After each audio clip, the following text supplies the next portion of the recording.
कल प्रश्न हुआ, एक अधिकारी थे, वो कह रहे थे हम एक संत के पास गए, वो हमको कह रहे थे कि रोटी रोटी कहने से तुम्हारा पेट भर जाएगा, तो तुम राम राम कहोगे तुम्हारा कल्याण हो जाएगा। एक बार सामने बैठ करके बात करो, जो भगवान के नाम में डूबे हुए, तुम्हें पता चल जाएगा कि नाम में कितनी सामर्थ्य है। नाम सच्चिदानंद की होड़ रोटी से निकाल रहा है। मलमूत्र के भांड शरीर का पोषण करने वाली रोटी से उस सच्चिदानंद का नाम, जिसका नाम सुमिर पवन सुत पावन नामू, अपने बस करी राखे रामू, जिसके नाम के बल से तुम्हें हम क्या क्या बताएं। जो आज जो कुछ भी शून्य के आगे अंक लगा वो नाम ही है, नहीं सब शून्य है। नाम धाम रूप लीला इनकी अवहेलना करके पता नहीं कौन से सिद्धांत से भगवत प्राप्ति कराना चाहते हैं, कौन से सिद्धांत का ज्ञान नहीं है। अष्टांग योग, सांख्य योग, कर्म योग, भक्ति योग, यही तो योग है। बचपन से इन्हीं योगों में तो धूल धूसरित हुए, तब हम बोल रहे हैं राधा राधा राधा राधा। रोटी रोटी कहने से तुम्हारा पेट नहीं भर जाएगा, लेकिन राम राम कहने से जन्म जन्म की भूख ना मिट जाए तो मुझे बता दो, जन्म जन्म की भूख मिट जाएगी। कैसे बात, तुलसी जाके मुख से धोके निकसत राम, ताके पक्की पक्तली मोरे तनु की चाम। अभी भगवान की कृपा है कि कहीं कहीं भगवत प्रेमी महात्मा भगवत मार्ग की पुष्टता प्रदान करने वाले शास्त्र सम्मत वचन बोलते हैं। शास्त्र के वाक्य बोलने पर मौन और निराश उदास हताश व्यक्ति के हृदय में भगवत प्राप्ति की लालसा पैदा हो जाए, ताली बजाने की हिम्मत ना हो। यार पूरी जिंदगी बर्बाद हो गई। आज महात्मा के वचन सुनकर हमारे हृदय में विवेक जागृत हुआ, आज से भजन में लगूंगा। अब लो नसानी अबना न सही। कोई भी सिद्ध महापुरुष का नाम बताओ जो भगवान के भजन के बिना सिद्ध हुआ। गुरुवाणी जी ललकार ललकार करके जो 10 गुरु हुए, सब नाम पे हमारे सनातन धर्म के जितने भी सिद्ध महापुरुष हुए सब नाम से। कबीर दास जी, धन्ना जाट जी, रामानंद स्वामी, जितने भी महापुरुष सब भगवान के नाम से। पता नहीं अब कौन से महापुरुष पैदा हो रहे हैं जो नाम की अवहेलना, धाम की अवहेलना, मूर्ति पूजा की अवहेलना। आज तक कोई भी साधक या सिद्ध हुआ हो जिसने गुरु की आराधना ना की और सिद्ध हो गया हो, मैं बताना कुछ नहीं हाथ लगा। तो गुरु मूर्तिमान थे या अव्यक्त? मूर्तिमान। गुरु के वचन साकार थे या निराकार? साकार। गुरु के चरण साकार थे कि निराकार? और जब माथा रगड़ते तो स्थिति निराकार में हो जाती है। समझो, वेद वांग्मय भगवान का साकार रूप है। पता नहीं कौन सा आजकल ज्ञान हो रहा है बेमतलब की, न शास्त्र में लिखा है और न कहीं किसी संत से सम्मत है। जिस सभा में भगवान की निंदा हो, भगवान के नाम की निंदा, उठकर खड़ा होकर विरोध करके चल देना चाहिए। ये जब मर के जाएंगे तो एक बार राम उनके लिए भारी पड़ेगा यमराज को निर्णय करने के लिए। परिणाम में होता है एक मन गेहूं आज फेंक दो, कल 50 बोरी निकाल लो तो तुम्हें बहादुर समझे। समय लगता है। अगर निरंतर जपोगे तो इसी जन्म में तुम्हें अनुभव हो जाए। हम कह रहे दूसरे की बात मानने की जरूरत, आप खुद देखो। जब नाम तुम्हारे जीवन में नहीं था तो तुम क्या थे, आज नाम है तुम्हारे जीवन में तो क्या हो, खुद देख लो। दूसरे की कहने की क्या जरूरत है। भक्ति ये छाती प्रमाण है इसका। शास्त्र प्रमाण, संत प्रमाण है तो दूर की बात रही, जाने मोरी छाती प्रमाण है। तो इसलिए बहुत कान संभाल करके ऐसे पाखंडियों के वचन न सुने जाए जो भगवान की अवहेलना करते हैं। परम ज्ञानियों में शिरोमणि महान महान पुरुष सब भगवान के नाम रूप लीला धाम में लगे। हरिशरणम एक क्षण भी नहीं भूलते सनकादि। बड़ी विचित्र दशा है। कलयुग में ब्रह्म ज्ञान बिन नारी नर करें न दूसरी बात, और कौड़ी लागी लोभवत करें विप्र गुरु घात। बिल्कुल गोस्वामी जी सत्य लिख गए।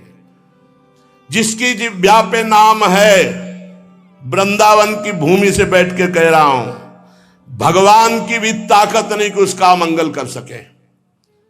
जैसे सूर्य की ताकत नहीं कि अंधकार दिखा सके, क्योंकि जहां सूर्य वहां अंधकार नहीं। ऐसे जहां भगवान का नाम है तो भगवान भी अमंगल नहीं कर सकते। इतने शास्त्रों में उदाहरण बड़े पड़े, और सबसे बड़ा उदाहरण हम और हमारी छाती है। हम किसी के सपोर्ट से नहीं चल रहे, किसी के हम सिखाए या पढ़ाए नहीं चल रहे, नाम भगवान के सपोर्ट से चल रहे हैं, नाम की गर्जना से जी रहे हैं, नाम की गर्जना से दहाड़ रहे हैं। नाम ही हमारा जीवन है।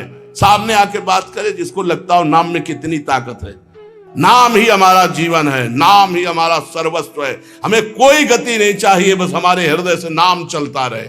बस पूज्य भाई जी हनुमान प्रसाद पोद्दार जी की परम कृपा, उन्होंने ऐसा ठास के नाम भरा। पूज्य गुरुदेव भगवान जो बचपन से लिए उन्होंने नाम भरा।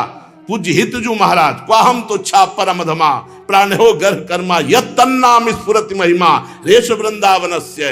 राधा नाम पूज्य गुरुदेव भगवान, नाम नाम नाम सबका सार नाम। और जो नाम ना पकड़े तो वो अपने जीवन की हाल देख लेना आगे चल के। और नाम पकड़ लिया तो चाहे कामी हो, चाहे क्रोधी हो, चाहे लोभी हो, चाहे मोही हो। भागवत में लिखा है कि पुत्र के बहाने नारायण बुलाया तो भगवान की प्राप्ति हो गई। अहो वत्सो पचतो गरीयान जिह्वाग्रे वर्तते नाम तुभ्यम। वो चांडाल भी श्रेष्ठ है जिसकी जिह्वा पर भगवान का नाम विराजमान है। एक गुरुजी ने कहा चेला को, बहुत दिन से सेवा कर रहा था, क्या चाहिए? गुरुजी जो आप उचित समझो। उसे बहुत गरीब आदमी हूं, आपकी सेवा में लगा। बोले आज वो अमोघ वस्तु देंगे जिसकी समानता त्रिभुवन नहीं कर सकती। जाओ गंगा स्नान करके आओ। गंगा स्नान करके आए। बोले बेटा राम राम राम, किसी से कहना नहीं, बहुत गुप्त चीज, अमूल्य वस्तु। गुरुजी राम राम राम, किसी से कहना नहीं। क्या दिया? चुपचाप अंदर अंदर जपना जी। बाहर गए तो गाय चरा रहे थे लोग। बोले भगत जी राम राम। गुरुजी कह रहे थे बड़ी गुप्त वस्तु है, अमोघ वस्तु, फुसला दिया। ये तो एक चरवाहा बोल रहा है हमसे राम राम। वही गुरुजी ने बोला है राम राम। मतलब ऐसा तो नहीं करना चाहिए, इतने बड़े संत को और हम इतनी सेवा की, हमको फुसला दिया राम राम कह के। दूसरे दिन सेवा में बोले गुरुजी एक बात कहना चाहते। बोले बच्चा बाद में कहना, बहुत जरूरी काम है। वो झोली है, उस झोली में एक वस्तु टंगी है, उसको बेच आओ बाजार में, पर केवल मूल्य भर जानना, बेचना नहीं, खाली वापस आओ। जाओ।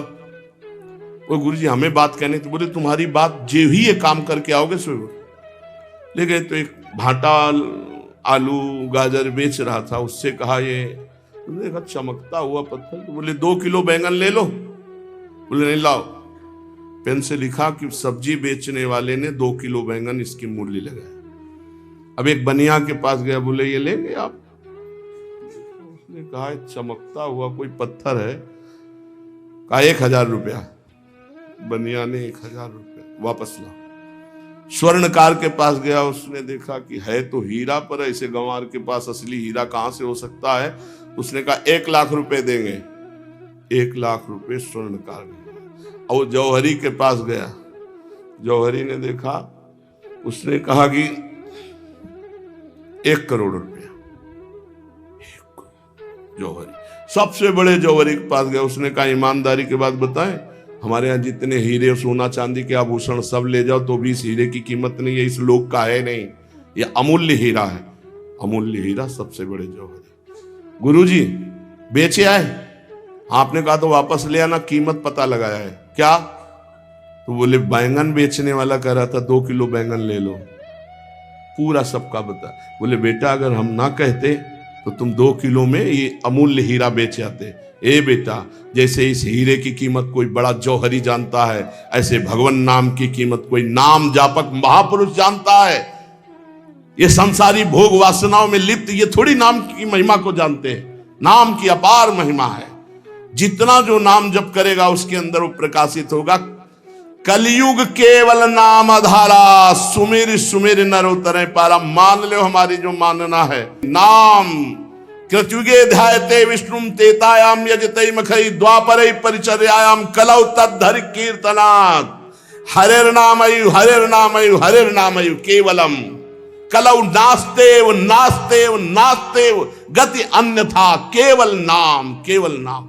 आज प्रवचन को, भगवत चर्चा को, भगवत धर्म के मार्ग को, सनातन धर्म के मार्ग को समझने के लिए पहले जितेंद्रियता, पवित्रता, स्वयं आचरण शास्त्र के अनुसार, तब हम उसके बोलने का अधिकार रखते हैं। आज बोलने का ही केवल अधिकार रखते हैं, आचरण का नहीं। इसीलिए कहते कुछ है, मन में कुछ चल रहा है, करते कुछ है, और जो कहा जाए उसी में चला जाए, वही चरित्र हो, आचरण हो, उसे कहते हैं सच्चा मार्ग का पथिक। बिन विवेक वैराग्य भक्ति बिन सत्य न एको मानो, भगवत विमुख कपट चतुराई सो पाखंडे जानो।